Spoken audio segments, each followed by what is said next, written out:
available crews. Stand by. Over. BP.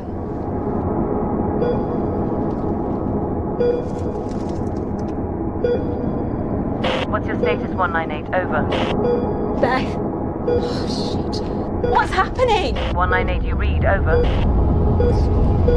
No! Beth! No! Please, no! Crew 198, are you there?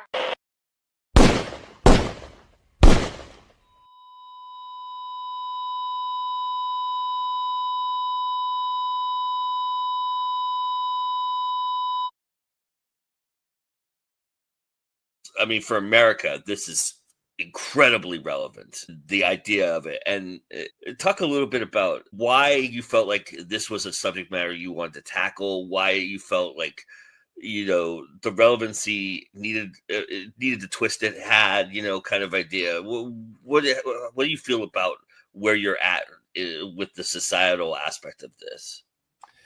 Yeah, I mean, to be honest, I didn't really think of the bigger societal thing until really it came out. People started talking about it. For me, my son was starting school, and I had all the parental anxieties around him about to be, out of my care and not in my eye line and all that kind of stuff, and the trust you place on institutions to look after him. So then when I was writing something, I had that parental anxiety. It was all kind of subconscious. I never intended to write about my own situation, but it just came to the surface a little bit as I was writing. And then on top of that, both my parents are medical professionals, or they're retired now. But my mum, for a time, she worked in like the trauma ER, what we call A&E in England. She was a nurse there for a little while. And so we always kind of had stories fed to us as children about, like big accidents and high pressure things. And so I think subconsciously I kind of pieced that all together. And how would I feel if my child was in a dangerous situation? And then naturally, as you start putting together some kind of tension in a plot, it kind of naturally led to where we got to with school shootings. And I think for us in the UK, they're incredibly rare. I think the last one was when I was probably a very small boy, and I'm 40 years old now. But for us, I think that just added to the confusion of the characters, because what would you do in that situation? It's not something that happens very regularly in the UK. Right. But when the film came out and started finding its audience, and it's been shown a couple of times at US festivals, the people that saw it in the US, they were like, it added another layer of relevancy for them, because I think the anxiety around it is so much more surface level for people in the US than it is in the UK. So I feel like it resonated a lot more at the US festivals, really, when people have been speaking about it. So yeah, it wasn't intentional. It was just the way it all worked out. And it's found its relevance by accident, I think. With a movie like this too, it's really important to get the details right in a lot of respects. How much time did you spend picking your parents' brain, obviously, since you had a resource, and making sure that the actual aspect of the emergency crew and even what they were saying on the walkie-talkies and everything like that, how much of that was really important to you to be authentic? Well, I kind of I had it read by my mum, and I had it read by a paramedic friend of mine,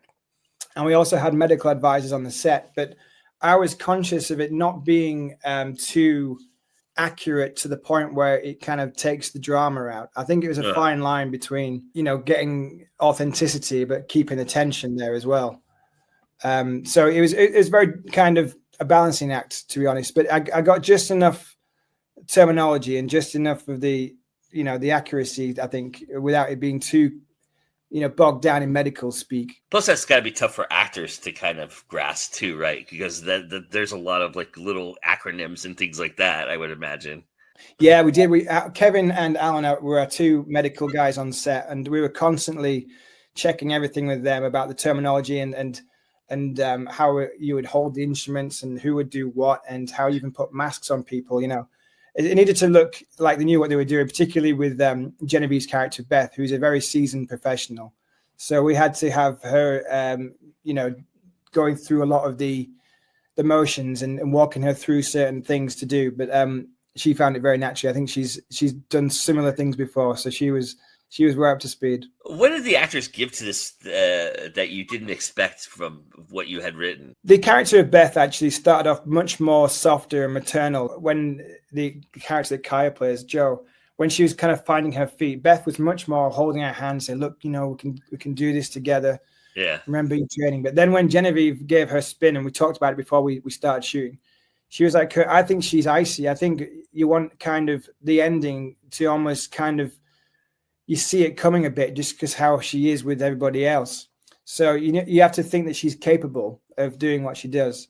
And that was a really good call because I think the contrast would have been too great otherwise. But Genevieve, very rightly, she was just like, no, she's a cool customer who, you know, is not always something a bit below the surface that could snap at any time. And when it does, you kind of like, wow, okay.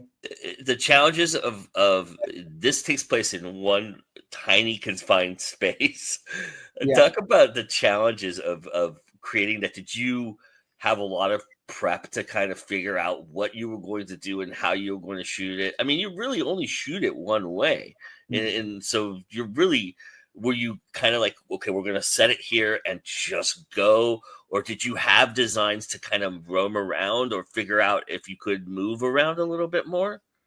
Well, we saw just the time constraints and the financial constraints. We saw the ambulance the day before, me and Rory, the DOP. And we kind of had a rough idea, but we kind of were given the dimensions a few weeks ahead of time. So we kind of plotted things out on paper, but until you're in that space, you never really know. Yeah. And when the actors were in there as well, we didn't want to kind of suffocate their performance by, you know, just you stand there, you stand here. We had to kind of let them leave space for them. Yeah. So it was quite an interesting kind of process, but actually I think one that helped because we weren't doing big unit moves. We weren't, you know, multiple setups, things like that. We only shot for a single day and we shot chronologically. So we were rapid fire through everything. And having two actresses and who were just on the top of their game helped so much. I mean, when we got the rushes, we only did 2 or 3 takes at the most in some things. And some of it was a one-shot wonder because I was watching the monitor thinking, how do I give feedback to that? It is brilliant. You know, we've got what we need. We'll just move on. And it really, really did help. They were brilliant. But also I think having it in such a small space actually really stylistically kind of led us to a place as well, because there isn't a lot of room. There isn't a lot of time to set up and then do a reverse shots and do a reverse shot. It was very much, we wanted to kind of do it very much like you were in the thick of it. And, you know, even the moves and the cameras and stuff and the pans and things, you feel like you're right in there. And that was a style choice as well, because we always keep referencing the work of Paul Greengrass, you know, his work, like particularly Captain Phillips, that last scene, the medical scene. You know, you see the camera going to people and back to them and down to the instruments, stuff like that. And that felt a natural way of doing it in such a small space. And it worked really well because I think you really do feel like you're right in the middle of things going on. And I think the setting actually informed the style as much as vice versa, really. So it all really came together really well. And Rory, the DOP, again, super experienced guy.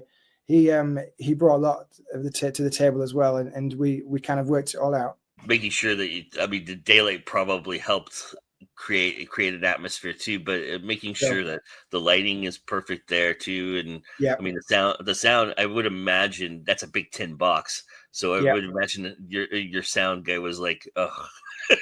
He definitely was. Yeah. But yeah, Nigel, he was another great guy. He knew exactly, you know, the brief, and he was very prepared. But he told me on the day, just like, this is going to be, you know, interesting to see if it worked. But thankfully, it all went very smoothly, so we're good. Yeah, there's an incredible shot. One of my favorite shots I've seen of any film in this festival, where she reaches over and pins her against the wall. Yeah, just like amazing. You had to be giddy when you saw that shot. Oh man, yeah.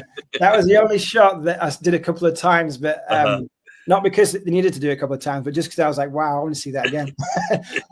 Yeah, it just felt so natural. And you know, the height difference, Genevieve is quite a bit taller than Kaya, so you didn't feel like you were forcing anything either. So it all just, you know, in a small space, you don't really have much movement. And, you know, when someone's holding you against the wall, it's quite difficult to get off. And I think that all, again, the space really informed the performance and vice versa. It all just fit together so well.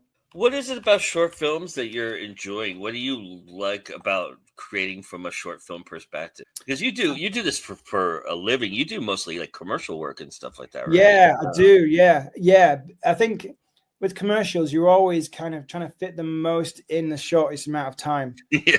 So, And actually, make sure that the product is front and center, right? exactly, yeah. So 7 minutes for me felt like a luxury. So I was fine. I just got like the constraints of it as well, because to get a whole story out and what in my mind was under 10 minutes. And I think that kind of informs your choices. You got to like hit certain beats at a certain time. You got to be, you can't let anything drag. I mean, we took bits out of the script that kind of felt a bit baggy before we got shooting, because it just felt it was slowing it down a little bit. So, but by the end of it, I actually feel like it feels longer than 7 minutes, because so much happens so quickly. Yeah. So there is a lot to unpack. yeah, it is. And I was really happy with it. The pace of it felt really natural, actually. It didn't feel like I was rushing or dragging. It just felt like that was the time it needed to tell the story, really. Talk about your gurney actor a little bit, and that must have been fun for him. Oh yeah, Duncan. Yeah, he had the best, like, easiest day of his career, I think. Yeah, he's like he how you'd imagine him to be, this really like stocky 6'6" guy. He is the most gentlest guy. He's like the funniest guy, completely opposite to how you would expect. And he was really generous with his time. He was up for anything. He was like, yeah, man, I'm. He wanted to do a lot more, but I'm like, you just need to just pretty much lay there until your moment at the end. But talk about good paycheck. Exactly. He was great. Yeah, is this a medium you're going to explore more in? Are you going to do more shorts, or are you looking at possibly moving yourself up into features in the future? It's a good question, actually. I've written a bunch of stuff. Some of it always just suits the medium. Like I start like doing a pilot, then it turned to a feature, and all these kinds of stuff. So I never really set out to really do anything other than what the material kind of needs, really. I think it's easier to do a short without, when you're at this stage in my career, because I've only done a few things before. So I think hopefully if this does well, it might open some doors to some features that I've written, but I don't really have a plan other than just do what's next, really. And if what's next changes after this because of success, hopefully, then we'll just go with it, really. I think every plan I've ever made in my career that I think I'm going to do never gets done because something else comes along. So I've learned now just to be a bit more go with it and be a bit more flexible. Nice. I love that. Yeah, and you just want to keep making stuff, right? That's the aim. Exactly. I think that's the biggest thing with shorts. The feeling of accomplishment and having something that I mean, in commercial world where I normally work, there's so many voices and there's so many people who have to be satisfied with the end product. Whereas for me, I wrote this, I've directed it, I've pretty much done everything on it. Well, decision wise, at least. So it's kind of nice to have something to kind of own yourself, and it's given me a lot of kind of freedom to try things that when you don't have other people's say. It's been nice, actually. So I've really enjoyed it. We get connected here because of the Hollyshorts Film Festival. And I'm curious for you, when you're submitting to festivals, are you looking for certain things about, is it really nice to have a festival that's really concentrated on just shorts? Or do you feel like, because I often think that every festival has a shorts program for the most part, right? But I really feel like it narrows it down because they're looking for a niche something, right? And so to have a festival like this, talk a little bit about that importance and why you think that it helps what you're doing. Yeah, it's a good question. I think what I liked about the shorts only festivals is that you kind of feel like you're meeting everyone at the same part of their career and the same nice. same part of their journey. So you feel like you're kind of amongst friends, whereas at the bigger festivals I've been to, you're kind of in the mix with massive studio projects or indie projects that have got far bigger budgets than what any shorts would be. Yeah.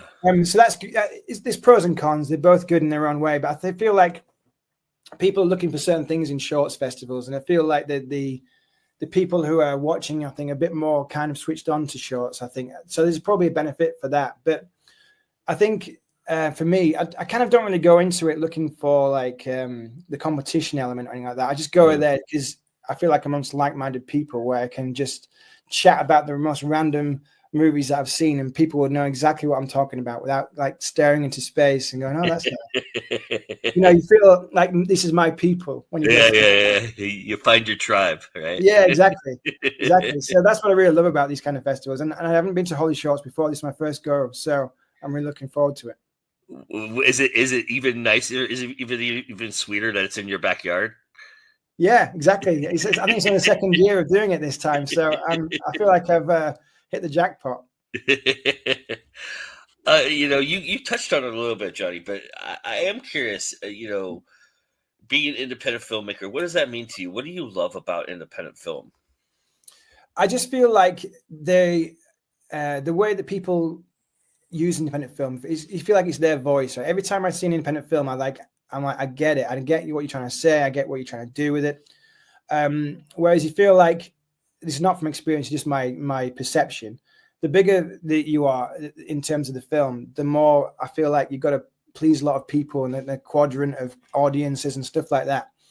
I think it's the purest form of cinema is when I feel like the independent like circuit of stuff. I've never felt like anyone who makes a film in that way has had to compromise their vision as much. Maybe I'm wrong. Maybe I'm naive. Maybe if I ever get into that world, I'll be told it's completely different. But you just feel like the voice of the person comes out a lot more in independent films.